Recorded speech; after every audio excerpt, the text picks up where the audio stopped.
गुजरात में सौराष्ट्र क्षेत्र की मोरबी विधानसभा सीट पर पहले ही चरण में चुनाव होना है।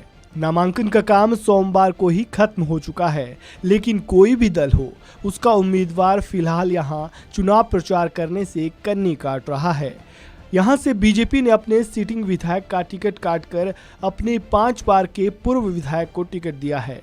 बीजेपी उम्मीदवार कांतिलाल अमृतिया का मोरवी हादसे के बाद मच्छू नदी में कूदकर लोगों की जान बचाने की कोशिशों का वीडियो खूब वायरल हुआ था।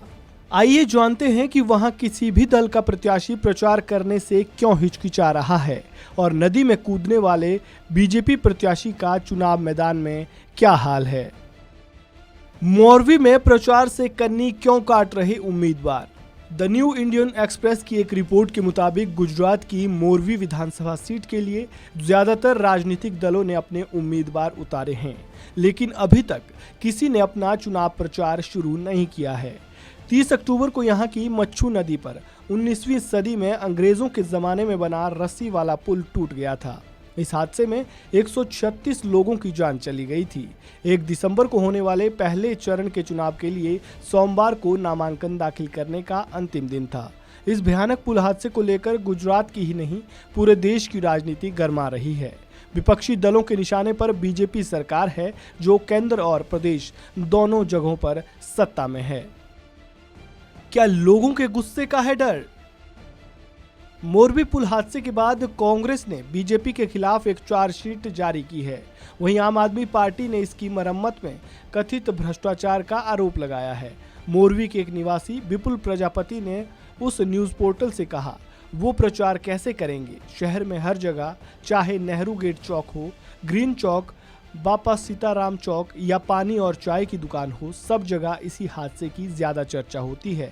जो भी वोट मांगने जाएगा उसे वोटरों का गुस्सा ही झेलना होगा। दिलचस्प बात यह है कि उम्मीदवारों ने पहले ही कह दिया था कि नामांकन के दौरान वो ज्यादा समर्थकों की भीड़ नहीं जुटाएंगे। विपुल के मुताबिक ये त्रासदी का असर है। हादसे से पहले किसके पक्ष में था माहौल? मोरबी के ही एक और निवासी दिलीप ब्रास्त्रा ने कहा कि त्रासदी से पहले बीजेपी के पक्ष में माहौल था, लेकिन ऐसा लगता है कि बीजेपी और बाकी पार्टियां लोगों के गुस्से को लेकर डरी हुई है। उन्होंने कहा कि शहर में ज्यादातर लोग यही मान रहे हैं कि हादसे की वजह से ही बीजेपी अपने सिटिंग एमएलए ब्रिजेश मिर्जा को बदलकर कांतिलाल अमृतिया को टिकट देने को मजबूर हुई है। अमृतिया बीजेपी के पूर्व विधायक हैं, जो हादसे के बाद पीड़ितों को बचाने के लिए खुद मच्छू नदी में कूद गए थे।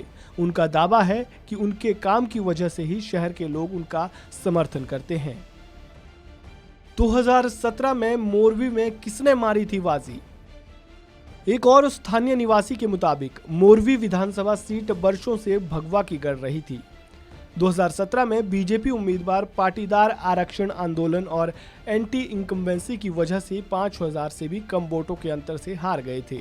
दरअसल पिछले चुनाव में ब्रिजेश मिर्जा कांग्रेस के टिकट पर ही जीते थे और उन्होंने बीजेपी के मौजूदा प्रत्याशी अमृतिया को सिर्फ 3419 वोटों से हराया था, क्योंकि तब मोरवी पाटीदार कोटा आंदोलन का एक प्रमुख केंद्र था और यहां बीजेपी के खिलाफ लहर पैदा हो गई थी।